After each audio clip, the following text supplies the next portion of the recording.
என்னடா இது பசிக்காண்டி சாப்பிடுறீங்களா இல்ல சோசியல் மீடியால ட்ரெண்ட் ஆகணும்னு சாப்பிடுறீங்களா?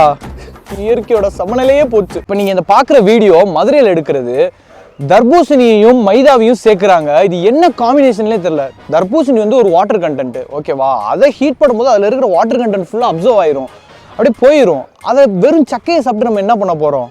அது ரெண்டுமே இப்போ அது ரெண்டையும் நம்ம சாப்பிடும்போது என்ன மாதிரி நமக்கு ரியாக்ஷன் ஆகும் தெரியுமா? நம்ம அப்சர்ப்ஷன் தன்மையே கெட்டு போயிருங்க. சத்தெல்லாம் அப்சர்வ் பண்ணுற அந்த தன்மையே நம்ம குடலுக்கு கெட்டு போயிடும். கண்டதை சாப்பிட்றதுனால இந்த ரீசெண்டாக ட்ரெண்ட் ஆகிற அந்த சமோசாக்குள்ள மேகி, இந்த மேகி மேலே அந்த கறியெல்லாம் போட்டு அந்த எண்ணெயில் டீப் ஃப்ரை பண்ணுறதுலாம் நம்ம அதை எப்படி எடுத்துக்கிறதுன்னு தெரியலை.